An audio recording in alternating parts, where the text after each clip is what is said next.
to Kiwi Rail, if that's all right. Steve, I see you're online. Just to get some comments from you on the conversation will be fabulous. So I'll come to you shortly. All right, over to you, Angela. Thank you. Yeah, probably more on accessibility, just to carry on Anthony's points, and also a bit of Peter's points as well around ageing population within our region. But on the accessibility,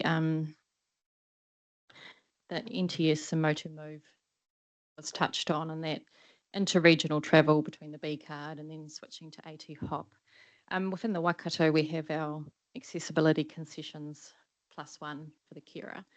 But with the move to NTS,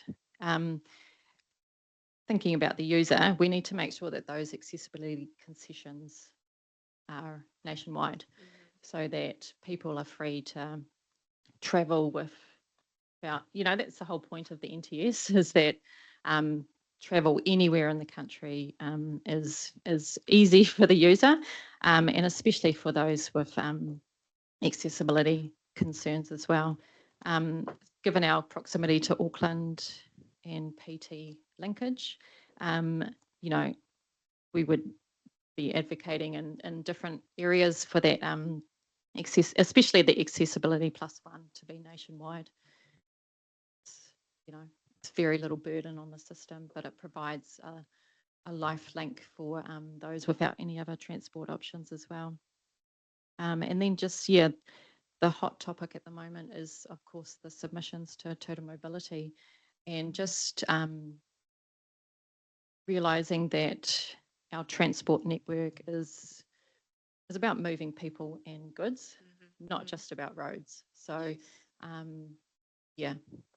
bringing that back into the equation as well, would be my points. I'll leave it at that. Thanks. Thanks, Angela. Mike, to you. Sure. Oh, you might, Mike, run on, please. Thank you. I'm going to talk about resilience, but just a comment on access and mobility. Talking with regional councillors, we can be, again, efficiency, like we need to operate differently, and there's lots of vehicles going into regions for a range of reasons, couriers, various people. Disability can be seen as another package, So courier drivers could fit themselves with a wheelchair access, and anyway, just think outside the square here, but that's getting into the solutions. Resilience. Look, I looked after the highway from Hamilton to New Plymouth for 13 years, and I was based in Tikawiti back in the 70s. So I understand a little bit about that piece of road, and it's been closed numerous times.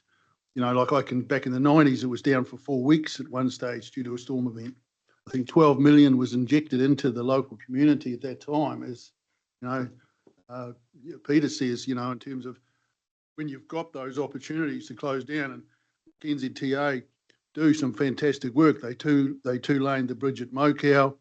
They took out the Awakino tunnel, but that, in terms of efficiency, that wasn't done particularly well in terms of timing of works and a few other things. And now they're doing Mount Messenger.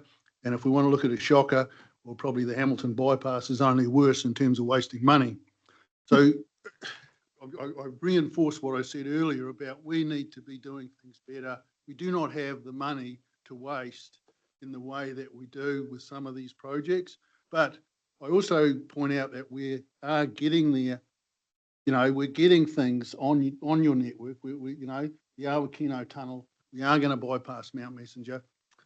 It's just how we go about those processes. And the cost of Mount Messenger that could have been another 5 projects down there if that money had been spent well. So, we got to get our act together here and start doing things smartly. And to me, that deals with the revenue issue. If we can do that, and that requires us working more collaboratively and not in siloed. The regional council, slips in the gorge at the moment. I had to take that material out of the gorge. I had to cart it 20. You want to talk about carbon and climate change? If there's a slip on the other side of the river, it goes into the river and the river takes it out to the sea. But if there's a slip on my side, I've got to pick that material up, go and find a consented tip site 20 k's away instead of pushing it over into the river. You know, just madness. And we do a lot of this stuff.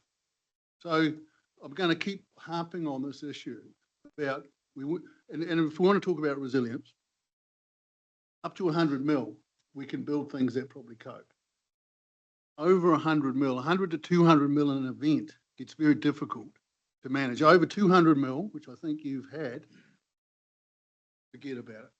You're not going to be able to design and build for those sort of events because they're just too intense. And the cost of doing it is too huge, and you're better to react. So again, you know, in terms of how do we manage, you know, like I say, up to 100 mil event, which is a significant event, we can build infrastructure to manage that sort of thing. But once we get into these huge events, we become more responsive. Mm-hmm. And that's just okay, because we're really good at it. You know, like I say, that road to New Plymouth is closed numerous times, and it's front page news in Taranaki. And if lucky gets on the paper up here, you know, it's not important to Waikato. But for New Plymouth, it's a key link. And, you know, like I say, I maintained a bypass round to Mahanui for, I don't know, 3 or 4 months. But anyway, it's just some context around this stuff. But we need to be operating smarter as a group.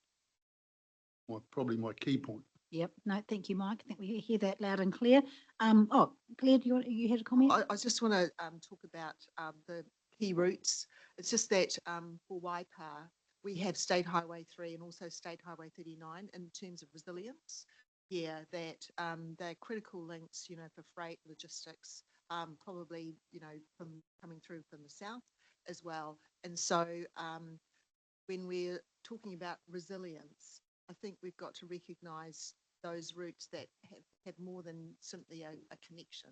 Yeah, that there's a lot of economic activity behind it and that kind of thing. And so the question that we have to ask ourselves, I think, is, so we're talking about resilience, but what does it actually mean, you know, in terms of practices, in terms of policies, or it's 100 mils, so this is what's going to happen, or in terms of how we're going to I suppose, future-proof our bridges or other critical parts. You know, I think we've got to have a better understanding of, I think we're all buying into this idea about resilience, but no one's actually defined it, or what does it actually mean? Yeah, I think that's important. In fact, that came up in the Taranaki one as well. So I'm going to let Narissa sort of have a crack at that maybe a little bit later. It's understanding what that terminology is. Right, we'll go to Ash, and then we're definitely going to come to you, Steve. Just want to touch on what Mike said, and he's 100% right, and it comes back again, you know, to regulators, you know, which you guys won, you know, and consents and all that sort of stuff, and because even on the Thames coast, I believe, like Ruamahanga that time, and then, but you know, not allowed to let any of the, you know, they're trying to clean up with a digger and that, don't let it go over the bank, but it can go over the bank naturally, and that's all fine, and then they have to cart it, you know, like say. It'd be interesting to do, you know, all these things are very nice, you know, to put restrictions and regulations into these things, but it comes at a huge cost, exactly what he's saying. So that really has to be looked at, because once again, there's no money. Mm-hmm. So this is a contributing factor to what's driving costs up, and especially in emergency situations, you know, and we need to respond in an emergency way, like you know, Rodney's saying. They just got the guys in with the, you know, probably had farmers in there with their diggers and trucks like the old ways. And that's what we need to get back to, the old ways. Thanks, Ash. Okay, Steve, your turn. Kiwi Rail. You've got some comments? Yes, luckily a number of them were raised throughout that conversation. One point that I'd really like to highlight is that it is moving people and goods, not just roads. It is something that is often overlooked, and from KeyRail's perspective, we we get contacted more when there's increased road and pavement wear as a result of, say, an outage or a weather event, and then they try to, and when the freight moves onto the road and it's being that pavement wear comes through, or vice versa, they want to reduce pavement wear on those roads, and then they contact Key Rail to move that freight. Also, we we should be mindful of the port expansions. Tauranga's planned port expansions, as well as the Ruakura inland port, which may impact, I guess, some of those freight movements. So our key issue is probably capacity on certain areas. Luckily, we've had significant investment in the third main to reduce some of those capacity constraints into Auckland. But with CRL opening, there's going to be increased passenger services within Auckland.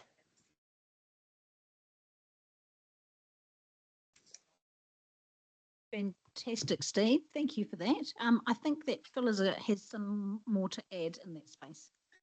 Yeah, just thinking about where Steve's just taken the conversation, but adding to it that one topic that we haven't touched on yet, and I'm raising this so that you can reflect on it, is the role of the Waikato in the national economy. Space it plays in production, but also in the logistics networks that run across this region to connect those ports, as Steve's just mentioned, as well as the inland ports across both road and rail, and the role that we play in the national economy. I'll plant that seed and then leave you to carry on with that. Peter looks like he's ready to roll. I just want to add to that tourism, right? Yes. Because the district, I mean, Duncan, down Topo, us in the Coromandel, the little bit of Rotorua we have, so in Waitona.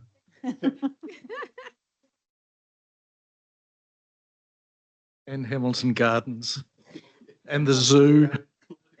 Oh, good grief, we're going to go forever. So did I hear Karapiro? No. Kiwi House.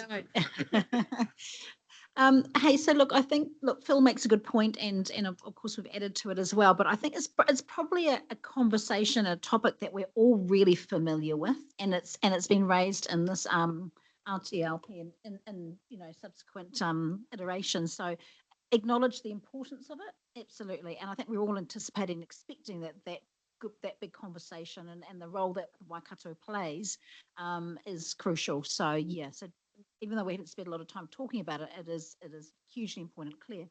Yeah, totally agree with it. So what we've noticed though is we diversions because of those routes got so much heavy traffic and movement that the diversions make I suppose that they a lot of damage to the diversion. Yeah, so that I think that has to be that if you just had a part of your network out that didn't have that level issue, but because you get a huge diversion, I think I'd like it in the mix because I think there should be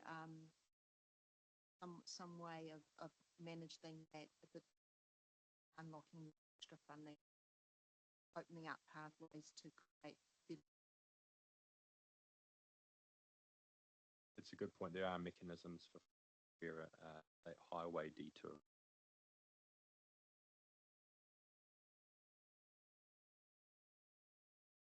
Way, and I guess just my position on resiliency very unique. I think around this table, and we know these weather happen anywhere now at any time, and we as a road controlling authority are experiencing the costs of those too in terms of our state highways.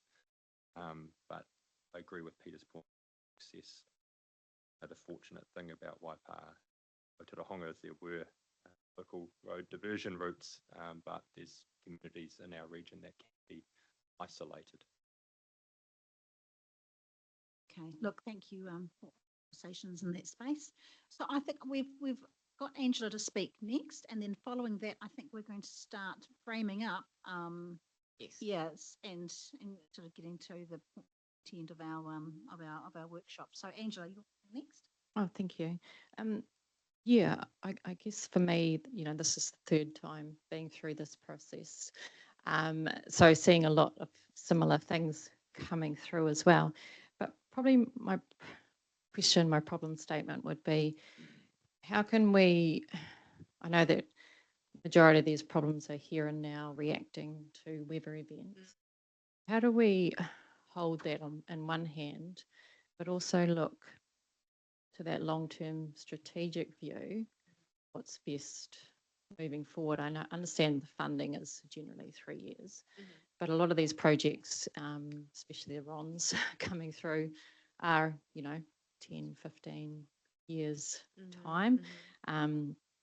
Strategic investments, say in electrification of rail in the Golden Triangle, is also a long-term strategic thing. So how do we hold those two in as a Great problem question. statement? Yeah. So the purpose of these problem statements and the benefit statements we're going to be building really to set clearly what we want to be achieving, and that's taking a long-term vision to that and holding tight to that. Now, the funding question may dictate what we're delivering in the short term, but that changes. So, and it may affect which parts of our prioritisation we're currently delivering based on funding levels, based on new funding available, alternative revenue sources, things like that. That may dictate which projects or programs we're delivering in the short term, but it shouldn't shift the outcomes that you're wanting to achieve. So if we develop problem statements and outcomes that have that long-term vision, and then we can prioritize based on current funding what we deliver now in order to achieve those outcomes. So the funding is kind of an element of how we might go about achieving some of those outcomes, and it does affect what we might be able to deliver now. Any other thoughts or questions in that space before we move on? I was just kind of thinking, we're trying to lump everything together. Like we've basically got a road, and we want to put someone walking on the edge, a cyclist, and a bus, and I don't know whether and like when you talk about the Waikato's role, or Waikato King Country is probably more than Waikato, but King Country's role in the national economy, or going through Waikato to get to the ports, I guess.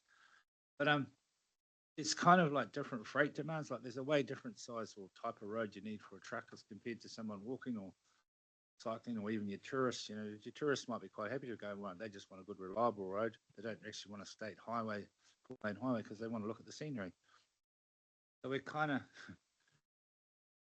we're trying to make a plan to trying to please everybody, rather than maybe we need to be more deliberate. Like for instance, Kiwi Rail, possibly there should be double track to the mount to the port. So you've got your inland port at Ruakura, as a freight hub, and like we say, electrification type.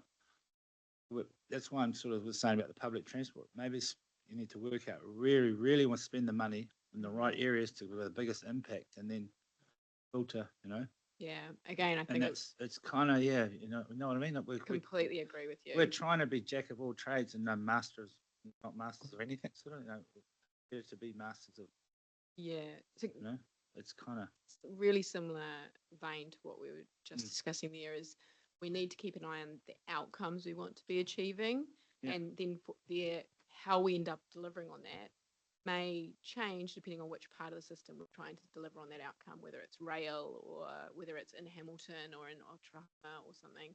So a bus might be a solution in one part of the country, a community rideshare might be a solution. So this session isn't about coming up with those solutions, it's about coming up with what outcomes and we want to achieve to address the problems we have. And if we keep that in mind, then the solutions should align with what we want to achieve, and those solutions will vary across the region. Look, just to round all this off, I think one part of our region we haven't sort of spoken about today is probably our State Highway 1 route up to Auckland. So we've got Andy Baker online. Andy, are you happy to provide some comments and feed into this process?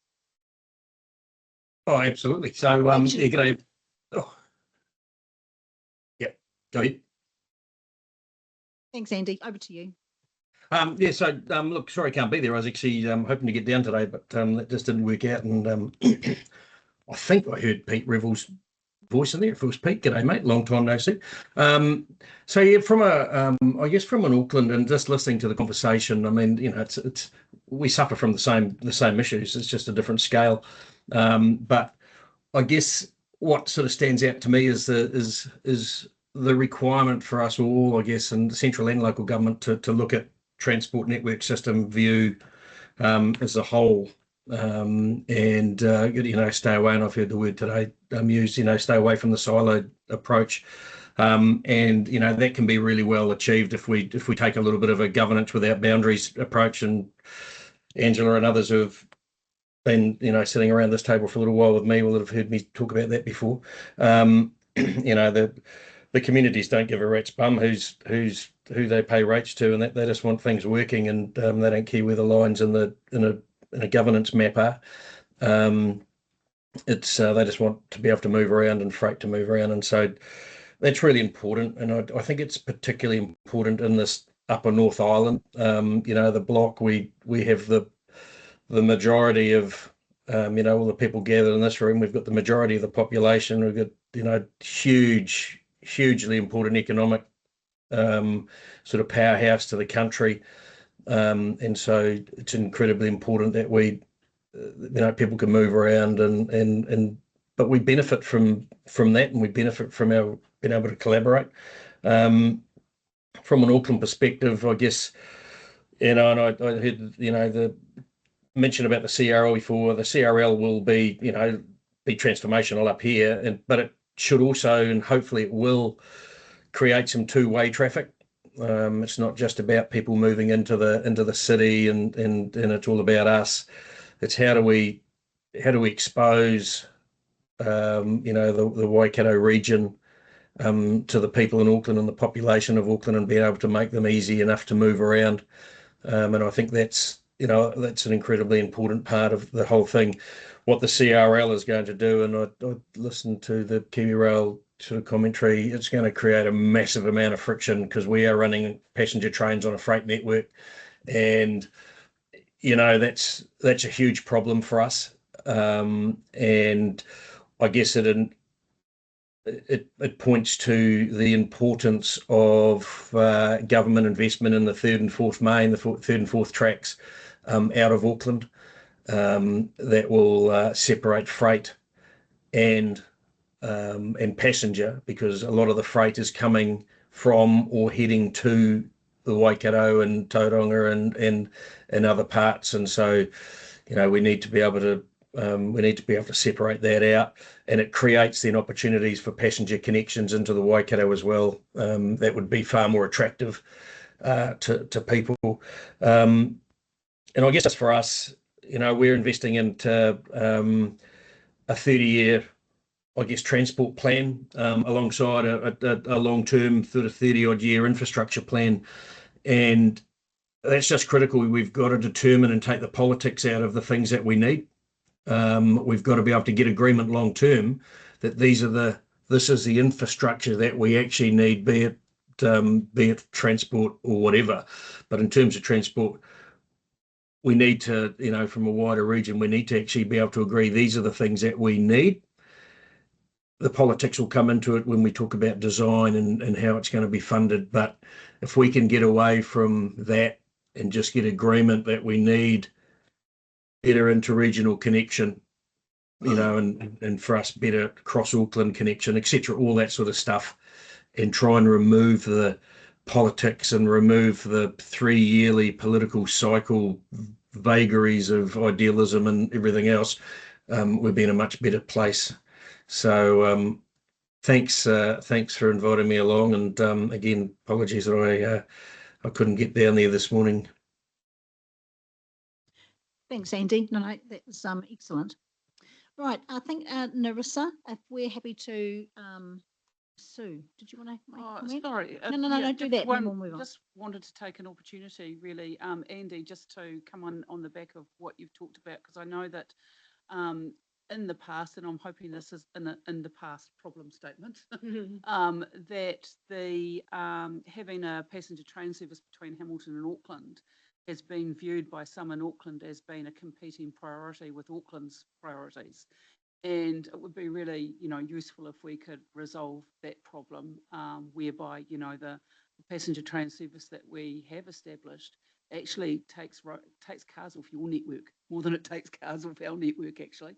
And how we can actually work together um, to to maintain and improve that as part of our transport network currently. Oh, I think I do, and so we I mean, we wrote to NZTA supporting the continuation of the trial of Te Huia, and and I think we need to let CRL bed in, and then see how that can work.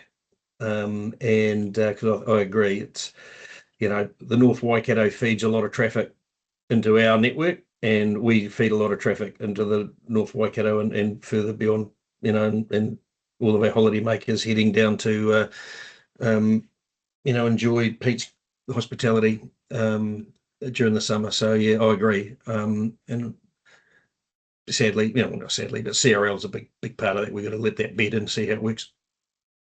Thanks, Andy.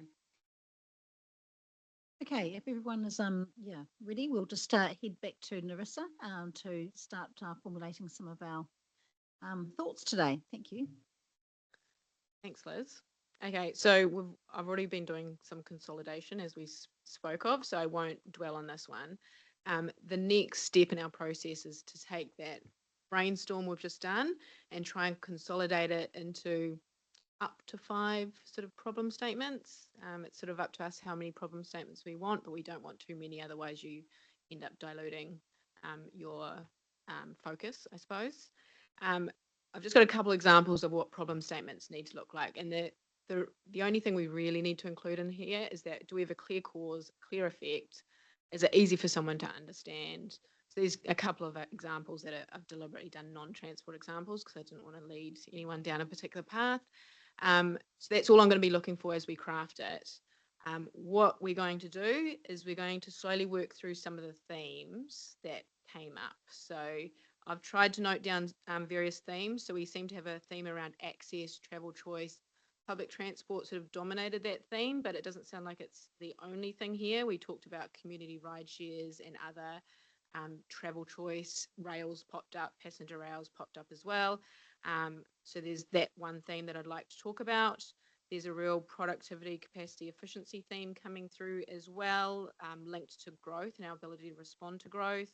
And also linked to our economic productivity. We've talked about tourism, we've talked about Waikato's role as an interregional connector and the criticality of that. Resilience has come through really strongly as well, so that's another theme I'd like to tackle. Funding and revenue also came through quite strongly, so we'll talk about that. I will fall back to, I think funding and revenue possibly has an overarching across a lot of these problems that we're looking at, because it's affecting a lot of things. So although we'll talk about it as a problem statement, it may come through in the RLTP more as a mechanism that we need to look at or something like that, rather than an inherent problem, but we'll look into that. And there's probably a few other themes I haven't touched on, but we're just going to try and methodically work our way through it, trying to develop a cause effect and then craft them into problem statements. So is there any particular theme people would like to tackle first? And I can give you a prompt as to what I've heard. And in the break, I was starting to note this down, but didn't quite get a moment. So if I start with resilience anyway, if everyone's happy if I start with resilience, that was one of our themes. What I really heard is that there's parts of our network that are really vulnerable. We've got increasing weather events and disruption. I might just say increasing disruption, because crashes was noted in here as well as impacting resilience. And the effect was really, what I heard was it came down to this access and ability to access key communities. It also was some discussion around the economic problems that are associated with poor resilience and a vulnerable network. Did anyone want to kick us off in the resilience spaces about what you're thinking this problem statement might look like?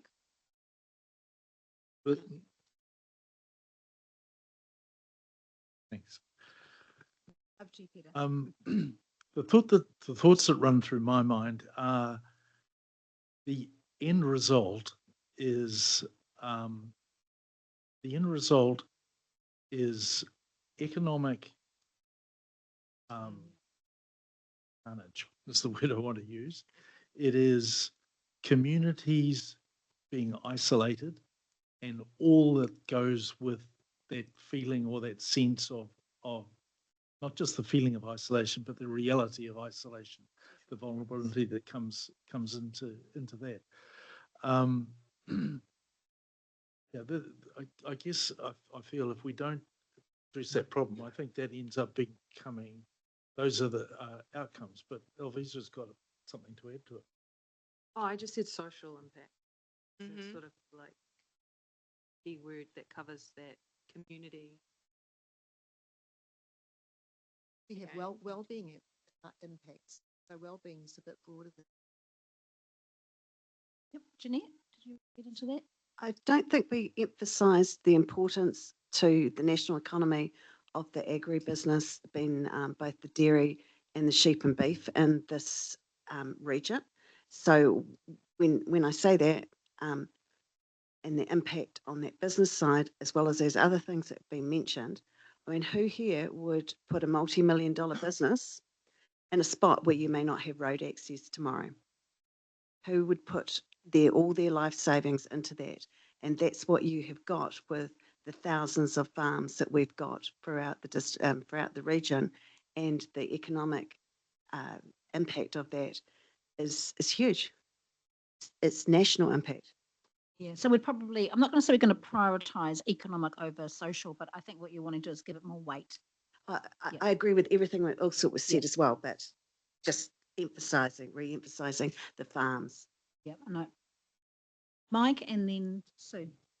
Oh, sorry, Angela. Mike, Sue, Angela. So we talk about resilience here, and resilience is toughness, and sometimes, like I said, when you have these massive events, you do get disconnected and you are isolated.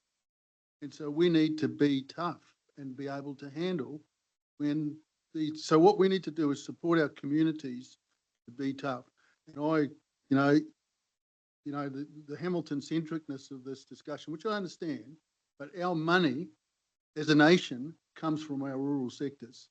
And Argentina is a classic case that went down and supported, say, Auckland as looking at that as some economic miracle that was going to save the nation. It didn't work for them. We need to focus on our regions and support our productive sectors, and we need to be tough. When crap happens, we need to be able to respond, and that's who responds. It's the farmers. Our civil defence situations often are scrabbling. The council's put together because they're not doing this stuff every day. And who's there doing this stuff every day? It's these local people. So resilience is about internet connectivity with our communities, one that we can support them, as whether it's with helicopters or whatever, and they support us. I'm just going to quickly jump in. Really good conversation, but we are jumping somewhat to solutions. So this draft problem statement we have now, where we've got a vulnerable network is experiencing increasing disruption and it's affecting access to social and economic opportunities, and we can describe that being isolating communities, affecting well-being, things like that. If we're looking to address this problem, then some of those solutions you're talking about may be how we address it, but we don't want to incorporate that specific solutions. Just my point then is resilience is not just about well-being. Yep. It's about being strong and handling these situations and building our communities so they are strong. Yep, no, good point, Mike. Sue. Oh, actually, no, my point's been taken care of in the rewriting. Okay, no, Oh, brilliant. brilliant. Angela? Yeah, are we still on resilience? Yep. Yeah.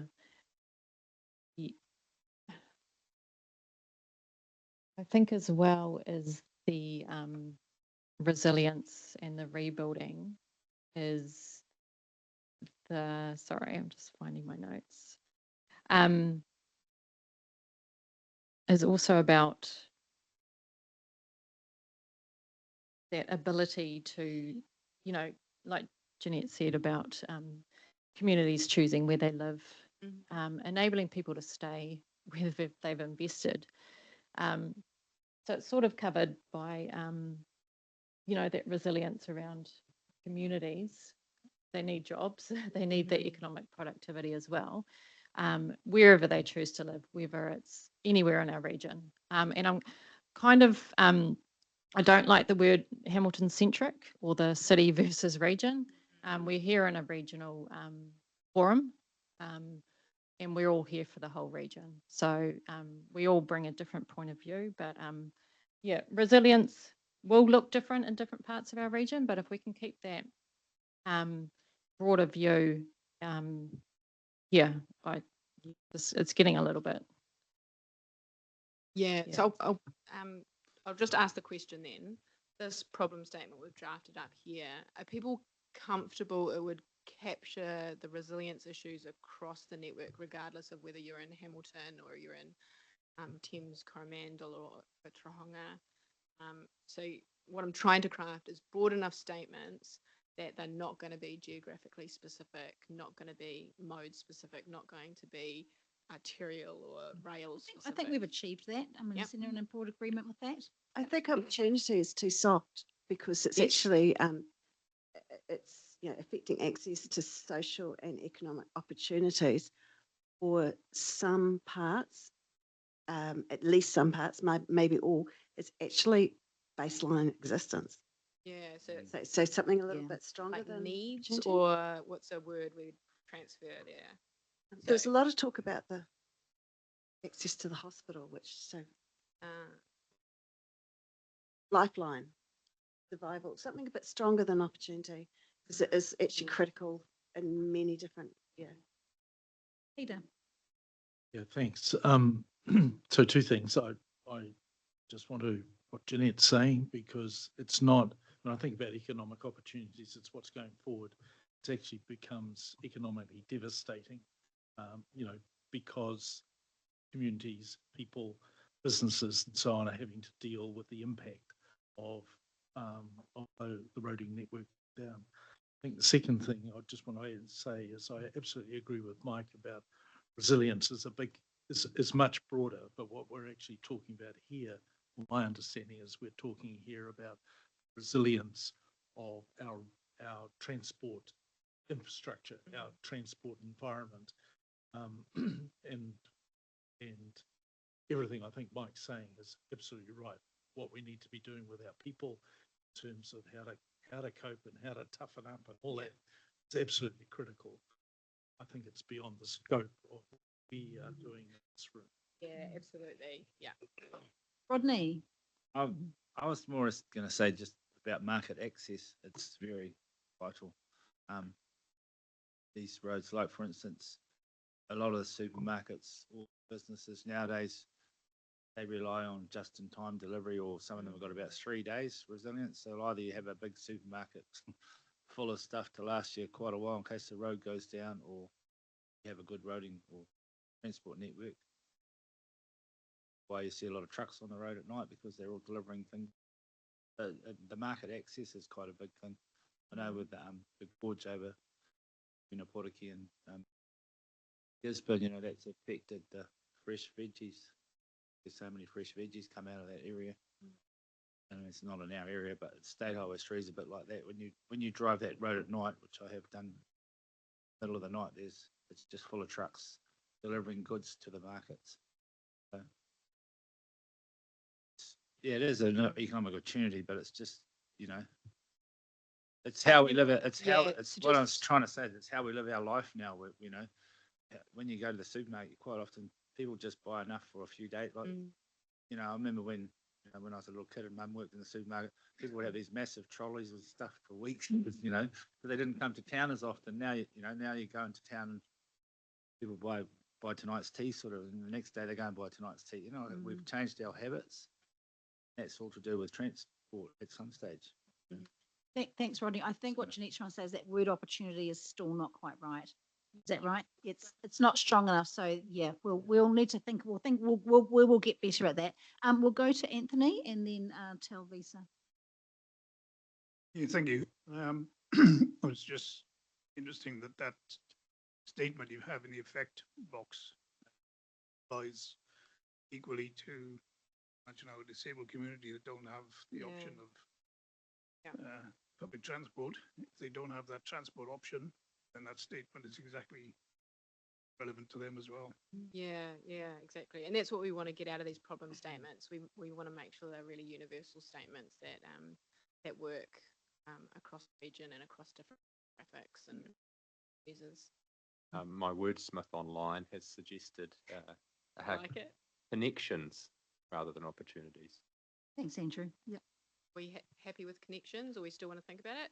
We can revisit this in the next workshop. We can go away and do some thinking. If it's a particular word, we don't need to do it. I think the intent is there in the room. I think I'm hearing agreement on the intent, so we can come back to that word. Let's just call these drafts, and so that we can all have time to bring it back to our own councils, but also process, a lot of the work that we're doing today. So yeah, we won't leave here with anything confirmed. Put it that way.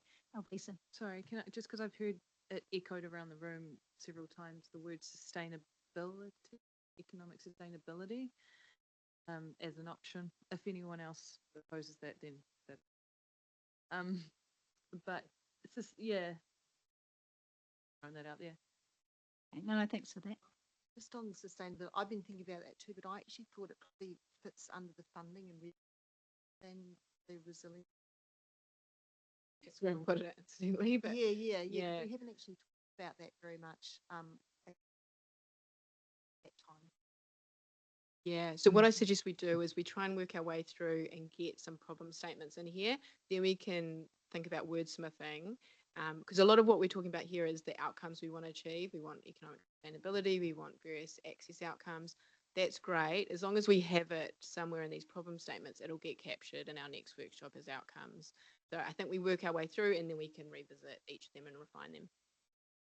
So I'm generally hearing consensus with the intent behind the resilience problem statement. So shall we move on to the access one? So this is where we had themes around public transport, primarily public transport, where we acknowledge different transport choices. And what I was really hearing was it wasn't one thing about public transport, it was really that there was a lack of choice, and that was about network connectivity, it was about what types of vehicles we're using, it was about the frequency, ease of use, it was all that sort of stuff. So is there anything else in this cause space? It was a lack of choices and ease of use, or yeah.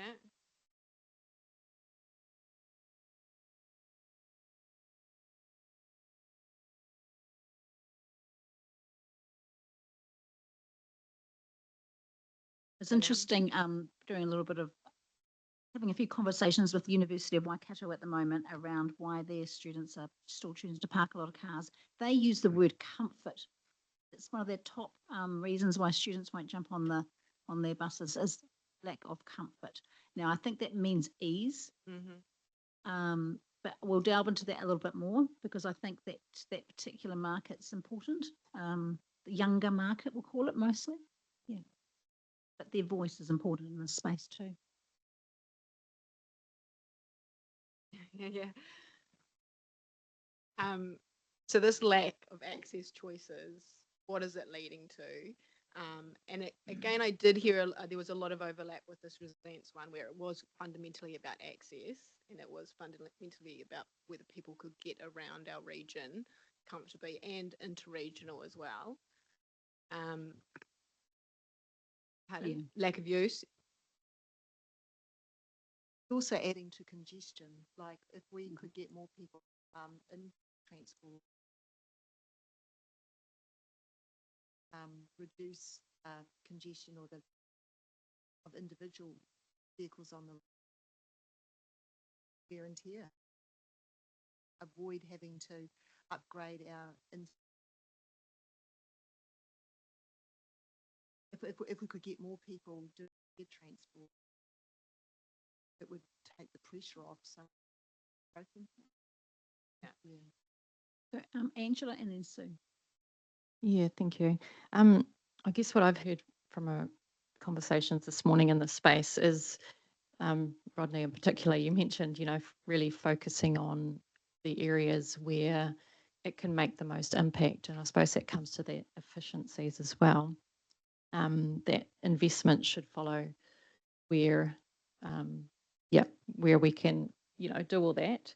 But I'm just also wondering as well, community transport has come up quite a bit as being a solution for smaller communities. However, a lot of that is, we have our fund, but we also, a lot of it is volunteer time, and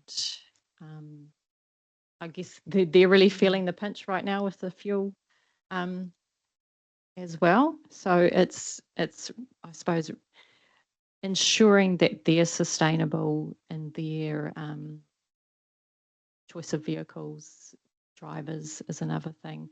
If that's going to be an option to meet the needs of the more rural communities as well. So it's how do we ensure that there's a right fit for each community. It's not big buses everywhere. It's going to be different because we're such a diverse region. So yeah, not sure how that could be wordsmithed to actually fit within the space. But Is yeah. it an over-reliance on cars rather than necessarily being a problem? Do we want to mention public transport specifically here and alternative modes? We can, again, wordsmith the language that we use to make it a bit more open and broad, capture things like community transport, which I would classify as a form of any wordsmithing side of the statements. I'm not sure about this. I think we do need to acknowledge the knock-on effects of there's a lack of public transport in alternatives, but so what? And I think the so what I'm hearing is that, we're getting congestion on key routes, and it's great for productivity and productivity. There could be something in that, but also access for similar to our first statement. Does anyone have any strong opinion statement? Otherwise, back to it afterwards. Well, just one for smaller communities, I mean, it can result in isolation if they don't have means but they don't have access to a private motor car and they don't have public. So that's a potential. Sue and then Claire. So one of the other effects, apart from what we got up there, is increasing carbon emissions, and which then cycles back to our resilient statement as well. I don't know quite how to do this, but I want to say something in there that underlines a sense of urgency around this. I guess that just that point that I'm not sure if I've made strongly enough around the window that's closing on us around some of these options if we don't get really serious about this. And I don't know how to express it. But I mean, one of the effects.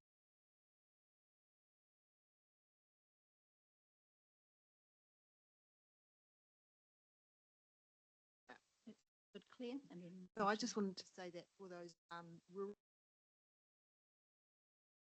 that become,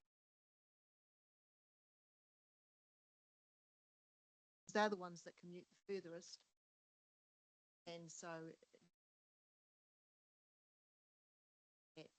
yeah, their choice of where they live. Yeah, they might.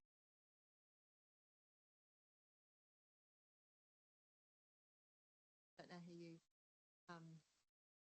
Yeah, it makes it unviable for them. They live in outlying, which then goes.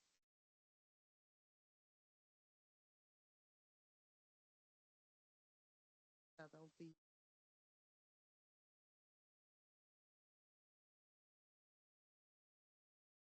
I think this is one we're going to have to unpack a bit, but good conversation. Like, Yeah, just around question issue.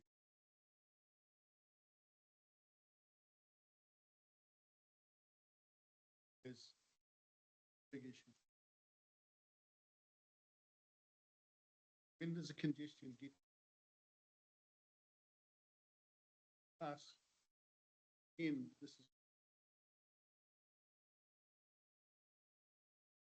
what is going to drive jump onto a bus rather than Auckland. We would stand for advice.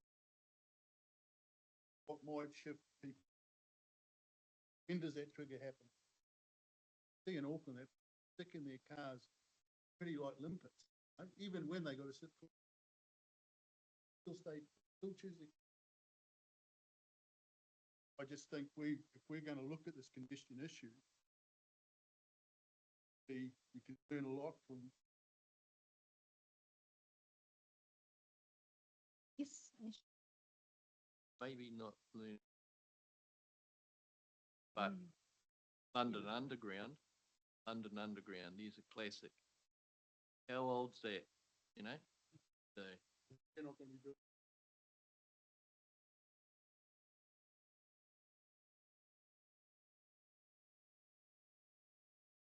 okay, we'll go to Alvisa and then Peter. Just two things, just because the wording lack is in there. Right? Yeah, exactly. This one needs a lot of work. Thanks. Yeah. So my suggestion for now, just to flow a little bit better, is limited uptake of public transport and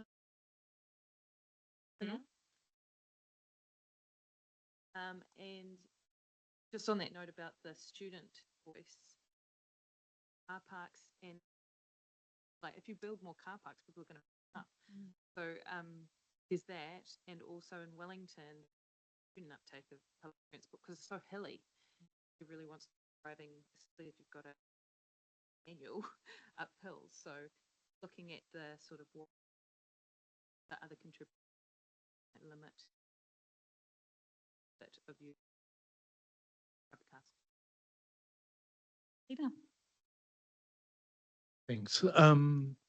So when I think of the access choices, I'm not just thinking about public transport or I'm also thinking a road, you know, have we got the right access roads going to the places they need to be?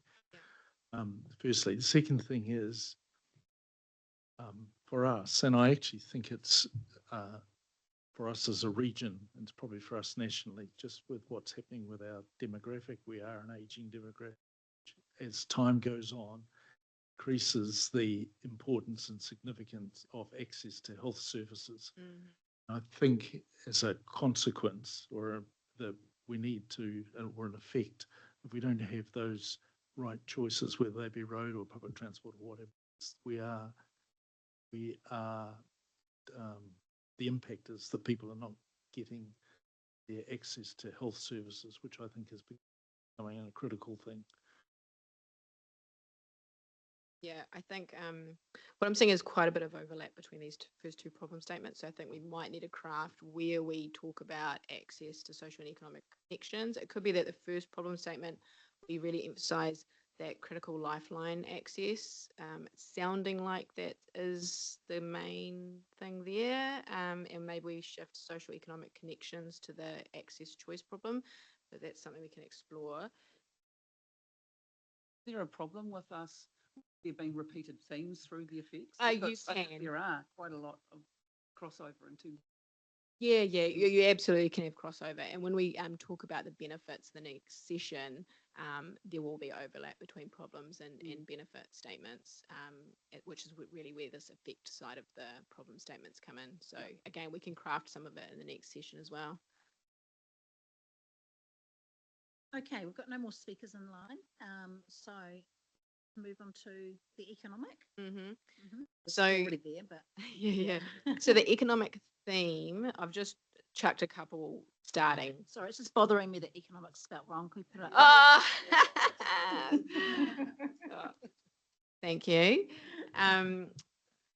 So economic. So the general theme I heard here was just that our constrained network is not responsive to growth at the moment, which is affecting economic productivity. And we really talked about key connections here, interregional connections, and we talked about key connections like Cambridge to Hamilton and how that gets congested, key linkages on our state highway that are getting congested. Is there anyone who wants to have a go at phrasing something in this space, or Sue looks ready. Yeah. So my answer to whether I want to craft something in this space is, my answer is no. But I just wanted to say on this issue that I think that the constrained network not being responsive to growth, because I think that's an and. Yeah, It's yeah. not, it's an and. That it's not just an economic impact. There's also a huge social impact. Yeah. So I'm just not sure about it's been under the how we can build that in. I'm just gonna bring down the Ministry of Transport outcomes because it can be useful. So typically this effect side of the problem starts speaking to the outcomes. So it starts speaking to, do we have access is being limited, or people being killed and seriously injured on our roads, or we've got this resilience issue. So, for example, this first one, we could recraft it slightly to be more resilience focused. Yeah. We but could add just- increased costs of goods and services. Mhm. Well, that's, So this one, okay, we'll stick with economic. So I'm hearing we're generally happy with the first side of the problem statement, being the constrained network not being and a constrained network and not being responsive to growth. It's the effect side that we're not sure about. Does anyone apart from Sue have a suggestion? Yeah. I don't know if I can give you the right words, but what I'm concerned about is that there are strategic opportunities that are being signalled at central government for the way we need to change to be more resilient, sustainable and carbon efficient. For instance, enabling heavy traffic to be electrified and then recharge, and also one of their main policy planks for reducing carbon emissions is to enable more EVs on the road. So that requires investment and in an infrastructure and the design of roads. And so we haven't sort of touched on that. And I think that if we have this continual shocks with supply chains, like the current oil crisis, that in itself is going to really put paid to a lot of our economic model. So in a way, it makes sense to say that the constrained network, but not being responsive to growth, I think not being responsive to strategic signals or something, that we've got to place the Waikato in a way that we've got the capacity to, reconfigure our transport activities so that we can take advantage of these future directions that we're going to need to. Right, thanks, Claire. Andy, did you have a comment online? Andy Baker? I just no, I just put up a thing there just in the chat that we just need to make sure we just look at that in terms of the access choice and that and the economics, looking at the wider interregional connections and the importance of it, and then need to highlight the importance of the Upper North Island economically.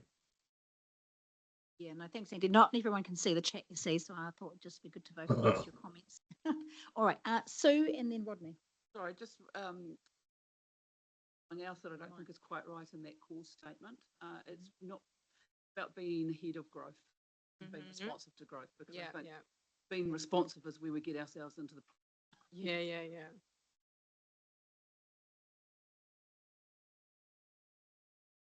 Okay, me and then Mike. Just on the economic, like costs goods to move around New Zealand, costs the consumer. So, or the less competitive we are on the international market. So Get how many million of dollars a day they were saying, like, some of these roads are costing that's economical resilience, but days affecting economic productivity, but it's kind of, everything has to go from farmer or some stage and get transported. So yeah, it's affecting our economic cost of living basically, or you know. And I mean, for instance, the fuel, for instance, I think our just our own private company's fuel adjustment effect going to put the price up about 20%. So these costs, they're not like, didn't win lotto, so it's not going to come out of, you know, so that's going to get passed on throughout the industry to the end user. So it's, you know, it's either going to go to whoever's buying the stuff overseas, or the people in the supermarket having to pay more. So economic. So the more efficient our transport network is in all matters, cheaper it is to live, the cost of living. And Mike now Yes, does just please. come online too, and just to add to your part, there, Rodney, is saying that road closures also play a really heavy part in the economic impact, so around obviously weather crashes, things like that. So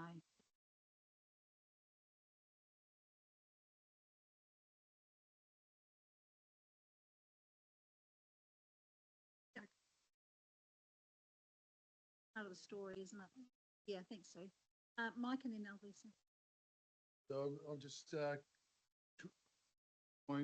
just comment about staying in our lane here and not trying to be everything to everybody, because some of this discussion, you know, this is where councils get themselves into trouble a lot, is economic development. It's not our specialty. We're not good at it. You know, we need to facilitate and enable private sector.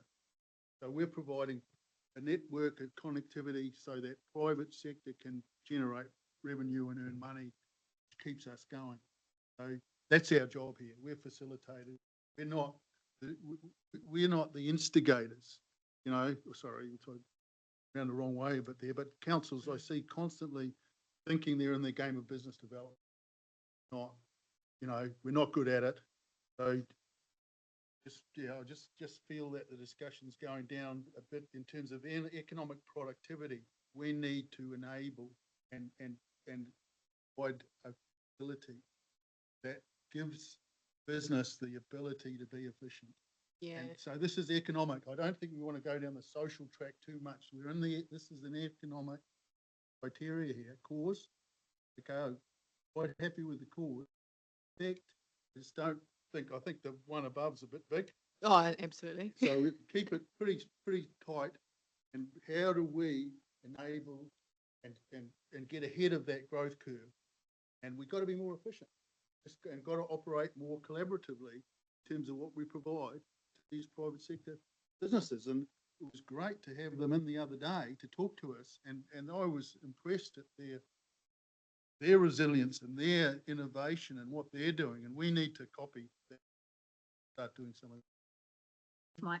Okay, I'll go Alvisa and then Angela. And then what I'm quite keen to do for our last 10 minutes is actually just to head to the funding revenue. Ash started with funding at the beginning of the session, and I'd quite like to end with it because I think it's a really big topic for us, and I just want to make sure we allocate some time to it. So Alvisa, Angela, and then Ash. Yeah, I agree with the cost of living kind of ties in with the top two more so. And we've got room to be a bit more prescriptive around that than those two. Yep. Speaking of prescriptive, I don't know if this is prescriptive of the economic productivity, but logistical resilience, flexibility, or opportunities. We can choose which word we want to focus on, but I think maybe including that logistical aspect, unless others feel that that's a bit more prescriptive of the economic term. Can you clarify which problem statement and the economic? Yeah, so you, so affecting economic productivity, which could include logistical flexibility and opportunities, like that. so again, I would come down to this effect side is really about the it somewhat leads into the outcome we're trying to achieve. Right. So logistics is an important consideration for transport network, but perhaps it'll make it a bit wordy, especially given that logistical aspect of the transport network is primarily about either access or economics. It's either moving people or moving goods. Yeah. Okay, cool. Thanks. Probably just, I think some of it's been touched on with the cost of living, but also the access and choice, that affordability and the options that they do have, maybe more in the cause, lack of travel choice in the brackets or something, but also alongside the growth, I imagine would be, housing, access to housing, affordable housing, and where you live, as Claire said, affects, your choices of jobs, education, health as well. So, yeah, just bringing that in as well, along with the resilience of fuel options as well. So, yeah, that electrification piece that Alvisa talked about before. Yeah, and that resilience as well. Okay. Anything else? Thanks, Angela.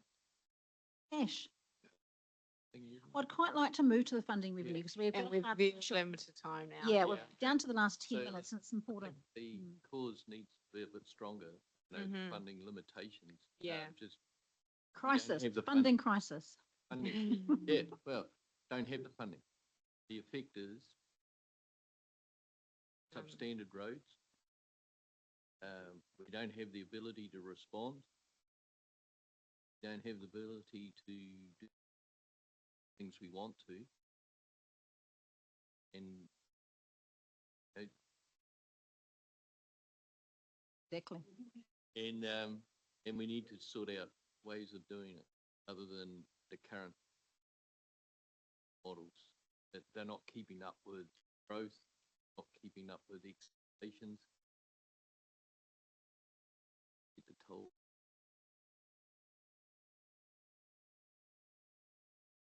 Just did a little bit of a work here with a colleague here, 50,000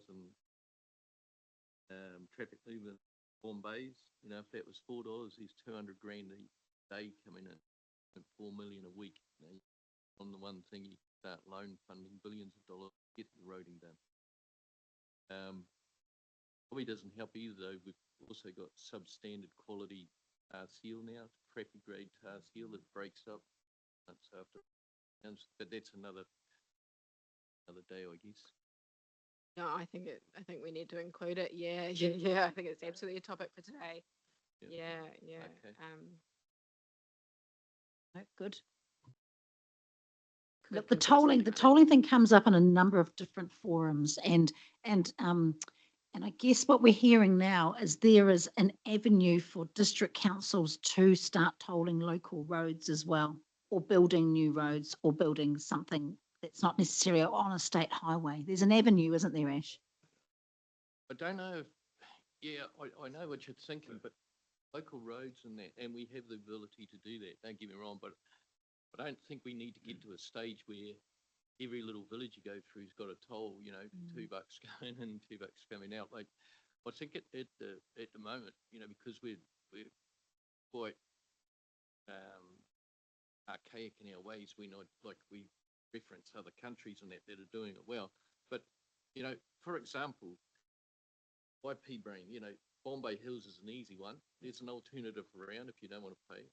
Like I said, $4 in, $4 out, or whatever it might be. It might be $6. I don't know. But, the money going in can go to Auckland and the Northland roads. Money coming out, Coromandel, Waikato roading. Paimais could be another thing where there's a toll on there because it's a user pay. So it doesn't affect little old lady that doesn't go out of her borough as such. It won't cost her anything. You know what I mean? I'm not sure if we want it on a local basis unless there's an actual thing you're actually targeted for, pay for. But I think, we need to get them on the state highways, like if Taupo can be another, obviously they've got issues too, and I think, especially on the state highway networks, maybe we do need to, so that there's actually money there, because anytime you talk to NZTA, they don't have the funding, and they put really over allocated now for the next. Ash, I think it's worth having a discussion at another RTC where we talk through the new tolling legislation as well, so that members are aware of the mechanisms that may come into play over the course of the year. Yep, Cool. absolutely. All right. Any other conversations on funding? Yes, So I do, thank you. I think we need something in here about opportunity costs, because the funding limitations mean that we miss the opportunities at the time that it would be most cost effective to do it. Like that acknowledged. Jeanette? And strategic, because you talked about the repair in 25A being very strategic, and the lack of funding can limit being able to do the strategic long term. Thanks, Jeanette. Narissa, where would you like to finish? Yeah, great question. So I'm hearing general consensus around the intent behind these questions. We'll need to wordsmith them next workshop. So what we'll do between now and then is we'll wordsmith them and we'll come back in the next workshop. The first thing we'll do is just check the wording of these problem statements before we roll into benefits and discussing benefits. One question I have is that we've touched on pretty much every aspect of transport outcomes except safety hasn't been specifically mentioned anywhere. So I'm going to suggest, I assume, I see some nodding, we probably want safety mentioned somewhere in here. So as part of that wordsmithing, I'll look at where we might incorporate that into these problem statements, but I'll check that with the group at our next workshop. What we'll also do is we'll circulate these notes. If anyone had any notes that they wanted to supply or any thoughts that they wanted to supply that haven't been captured today, feel free to send them through. I can circulate my details, or perhaps Catherine or Lorraine's details as well. So we will collect notes. What we won't be doing though is relitigating the intent behind these problems at our next workshop. So we've generally agreed the intent here. We'll wordsmith them and that sort of thing, but we're not looking to relitigate any of the discussion had today. So if you've disagreed with anything we've discussed today, we missed your opportunity to voice that disagreement. But I'm hearing general agreement across the room, so that's really great. Yeah, I am in general as well. I'm just going to whip around the room quickly to see if there's any last minute burning things that need to be said today that can't wait for the next workshop and online as well. So just want to make sure everyone's happy. They've had their say. They haven't missed anything that needed to be said from their councils. No, Peter, you're good. Alvisa, good. Mike. So a couple of things. Yep. Andrew, just what would be good to know the vehicle numbers, VPD, where tolling becomes viable for our next workshop? Yeah. When we get a tolling person into RTC, we can cover off time of use tolling, and we can ask those kind of questions with an expert. So that links into actually, and also just to focus on what Rodney said earlier, can we get a more of emergency type focus into our general operations? Because that's when we bypass all this rubbish that we've created and we actually operate efficiently. So yeah, that's what I would be pushing for, the funding, getting our dollar to go further. Thank you, Mike. Angela, all good? Rod, anything else? I just want to comment on Ash. There's already cameras that you might not know, but they put up cameras so every truck that goes through the Bombays is weighed, and there's a number plate recognition. But actually, probably the technology is probably already there installed to start tolling. Yeah, so, We just got to send the bill. yeah, pretty much. Yeah, just the same number plate recognition that they've got on the toll roads existing. So they're actually already there. There's also one at Taupo. There's also one at Whangaroa. They're down the road out from New Zealand. So they put them there to monitor the trucks. But it wouldn't take much to send the car owners the bill as well, I'm assuming. So I just have a question around the sort of time frame when we can expect to get a document back that we can share with our own councils. Yeah, great question. So probably within the week, we would have recrafted this, have circulated the notes from today, possibly with some recrafted problem statements. They won't be final because we will need to discuss them collectively as a group in the next workshop. So I just caveat that. So it's probably following the next workshop where we'll actually have problem benefit statements that we're happy with to be circulated and discussed more fully. But you could probably prompt and feedback some of the discussion from today.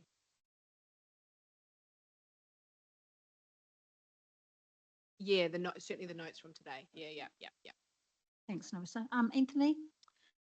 Yeah, just to reiterate really that for a lot of our disabled community, the public transport is not an option. It's actually an essential service. They don't have any other option. So it's needs No, to be very important point. included. Thanks. Yeah, all good. Andrew? Minor operational. We just opened Rodney's Bridge in Aotearoa on State Highway 39 literally just now with the blessing. The Bailey Bridge is open, so there you go. But no, happy with the conversation. Yep, and look, and I heard that yesterday that was going to be open, so thank you very much for all the great work that, of course, has been done in that space. Collaborative effort, I've heard. Ash? Duncan's good. Anyone online? Needed to last minute? No, not seeing any hands up. That's been yes. Who's that? Steve. Kiwi Rail. Just one quick question.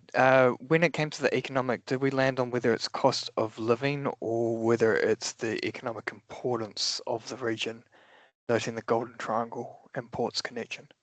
So we said is affecting economic productivity and the cost of living in our region. So we acknowledge both being important. And it's economic diamond this way, not triangle. That triangle word's gone. Noted. Hearing a lot about this triangle. Yes. Okay. Fabulous. Anyone at the back there? Good. Okay. All right. Thank you, everybody, for your attendance, but more importantly, for the great conversations that we've had today. And I think, yeah, we are on track, of course, for our next workshop, to get this plan underway. We will head for lunch for those that are here. You're very welcome to stay. And yeah, we look forward to catching up with you again in April. And Phil will finish us off in Karakia, please. Thanks, everyone. Unahia mai tu uru tapinu.